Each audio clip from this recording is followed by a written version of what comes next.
वज़ीर आज़म इमरान खान की हुकूमत कायम हुई थी 2018 में। जब वो इस मुल्क के वज़ीर आज़म मुंतखब हुए थे, उन्होंने इस मुल्क में साढ़े तीन साल की हुकूमत की। इन साढ़े तीन सालों में खैबर पख्तूनख्वा में अमन व अमान था। ना कोई ड्रोन अटैक हुआ, ना कोई ऑपरेशन की बात हो रही थी, ना हमें कहीं दहशतगर्दी नजर आ रही थी, ना यहां पे दहशतगर्द को दोबारा रिसेटल किया जा रहा था। यह क्या वजह है कि जब से फॉर्म 47 की गवर्नमेंट बनी है और हमारा मैंडेट छीना गया है, जबरदस्ती इन लोगों को बैठाया गया है, तो केपी में ये लोग बारहा हर रोज हर हफ्ते प्रेस कॉन्फ्रेंस करते हैं और प्रेस कॉन्फ्रेंस में ये दहशतगर्दी की नई लहर की बात और ऑपरेशन की बात करते हैं। जनाब स्पीकर, मुझे तो कभी कभी ऐसा लगता है कि जब ये प्रेस कॉन्फ्रेंस करते हैं तो मुझे ये सियासी पार्टी नजर आती है। हालांकि ये खुद कहते हैं कि हमारा सियासत से कोई लेना देना नहीं है, लेकिन इनकी प्रेस कॉन्फ्रेंस तहरीक इंसाफ से शुरू होती है, इमरान खान पे खत्म हो जाती है और दहशतगर्दी की बात करते हैं और ऑपरेशन की बात करते हैं। जनाब स्पीकर, ये सूबा पख्तूनों का सूबा है। इस सूबे में अगर कोई भी ऑपरेशन होगा, इस सूबे में अगर कोई भी टारगेटेड ऑपरेशन होगा, तो इसका फैसला ये फ्लोर करेगा, ये हाउस करेगा। हम अपनी एक इंच जमीन भी किसी दहशतगर्दी के लिए भी इस्तेमाल नहीं होने देंगे और ना ही किसी ऑपरेशन के लिए इस्तेमाल होने देंगे। अगर ये इनकी ये खाम ख्याली है कि ये इस्लामाबाद में बंद कमरों में बैठ के हमारे ऊपर अपने फैसले मुसलत करेंगे, तो ये इनकी खाम ख्याली है।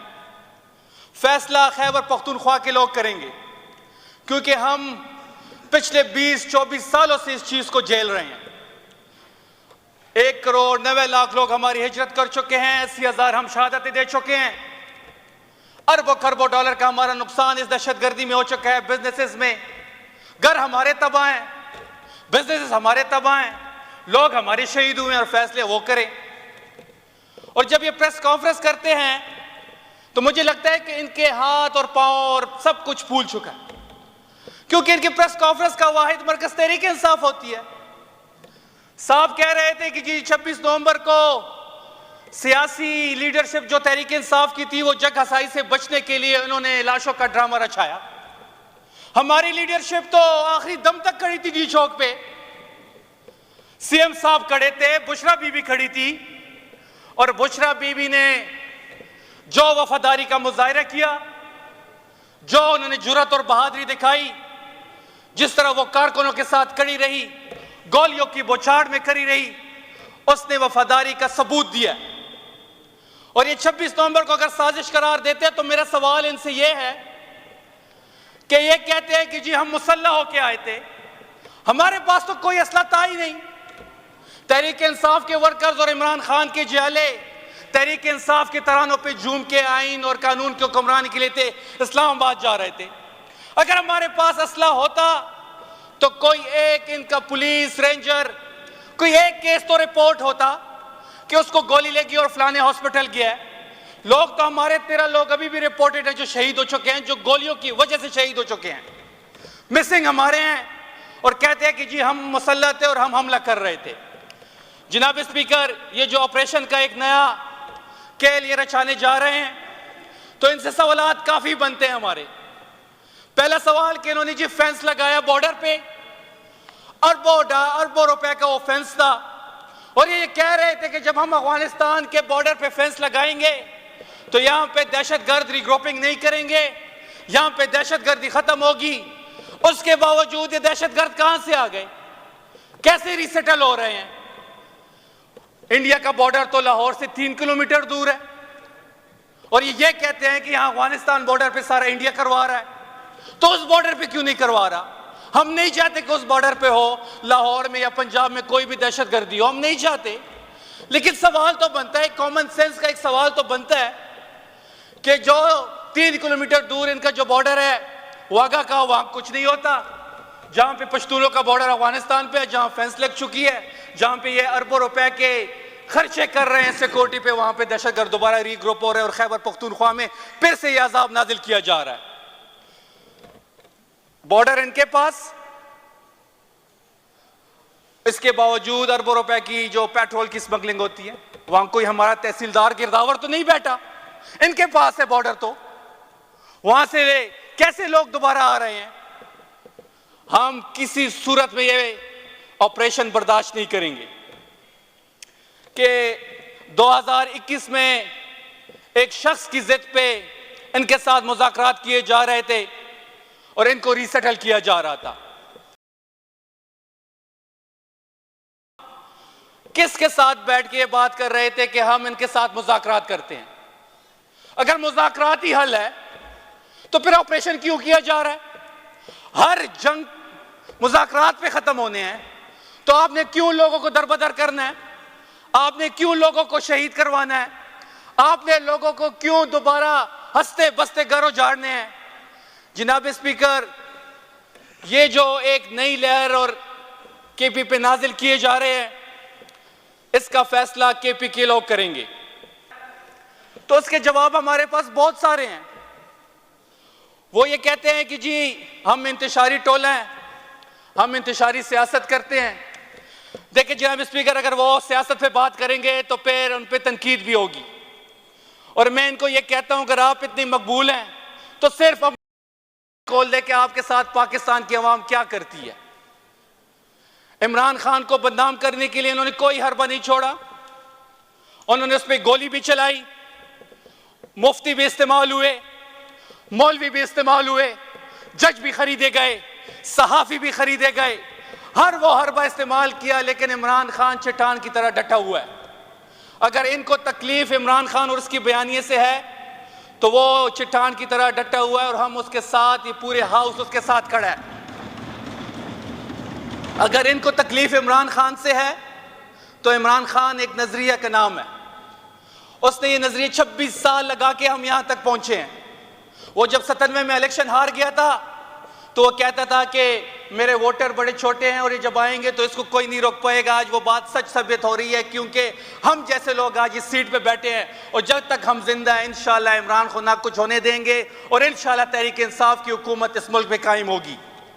अगर हमारी मैंडेट जो चोरी किया गया है इस पे उनको एतराज है तो हम अपने कानून और आइन के दायरे के अंदर रह के अपने मैंडेट के लिए तकोदो भी करेंगे, एहतजाज भी करेंगे, इस्लामाबाद भी जाएंगे और हम हर वो हरबा इस्तेमाल करेंगे जिससे तहरीक इंसाफ का मैंडेट वापस हो। जनाब स्पीकर, आखिर में सिर्फ एक बात कि जो कहते थे कि इमरान खान साहब 5 दिन जेल में नहीं गुजार सकते, 70 साल के इंसान ने यह साबित कर दिया है कि वो डटा हुआ है। 200 मुकदमात उस पर हुए थे जो खत्म हुए, मजीद हो रहे हैं, लेकिन वो डटा हुआ है और इंशाल्लाह जीत हक की होगी, जीत तहरीक इंसाफ की होगी, जीत इमरान खान की होगी। और इस सूबे ने जिस तरह तहरीक इंसाफ को वोट दिया है और इस सूबे में अगर कोई भी ऑपरेशन होगा तो उसका फैसला इमरान खान और तहरीक इंसाफ करेगा। बहुत शुक्रिया आपका। जी, ऑनरेबल मिनिस्टर लॉ, ये तहरीक अल्तवा पे ये जो चंद बातें हुई हैं ये गौर तलब बातें हैं। खैबर पख्तूनख्वा वज़ीरिस्तान से लेके चतराल वा खान की पट्टी तक आप देख रहे हैं कि गुज़श्ता तकरीबन 2 दहाइयों से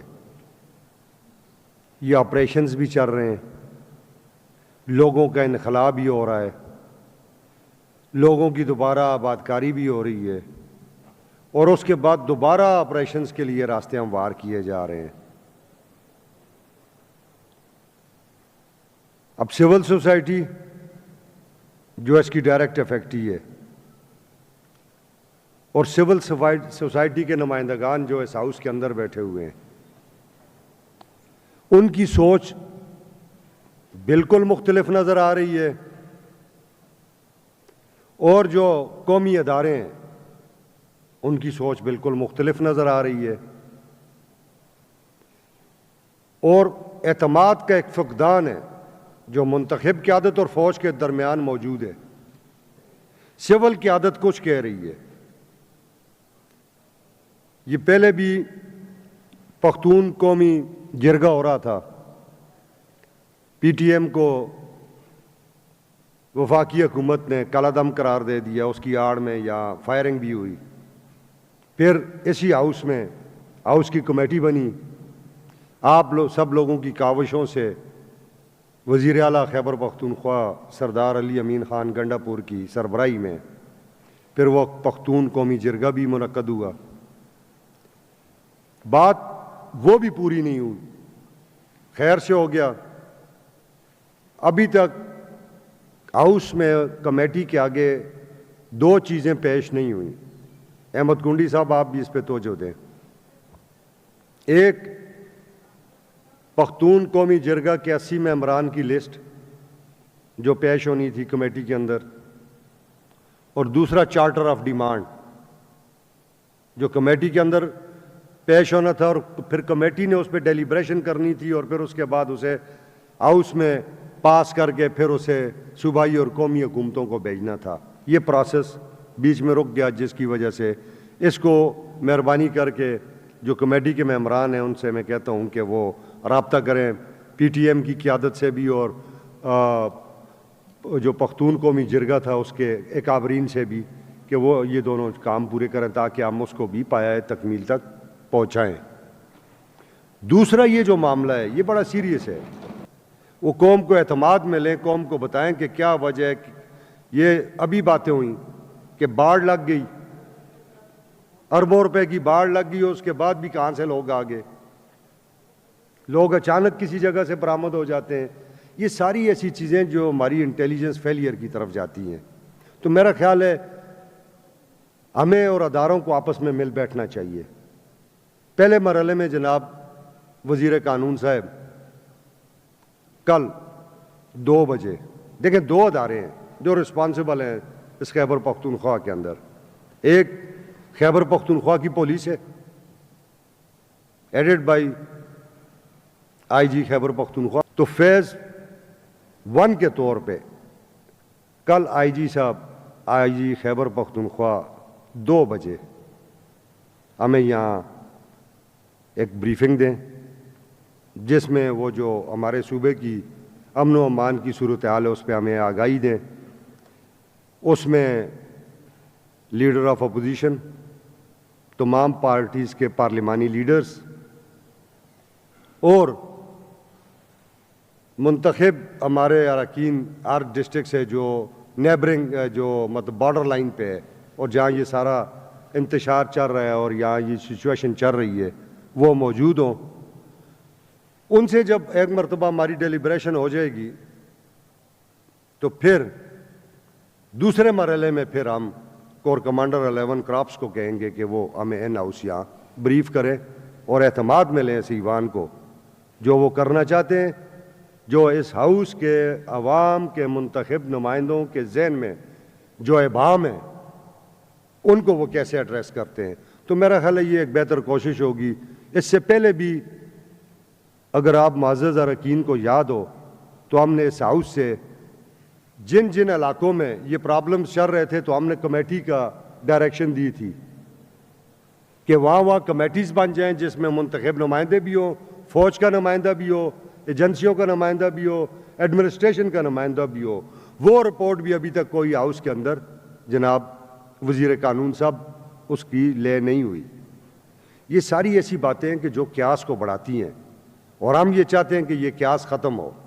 अदारों के दरमियान, मुंतखब क़यादत के दरमियान और इस सूबे की आवाम के दरमियान फासले कम हो।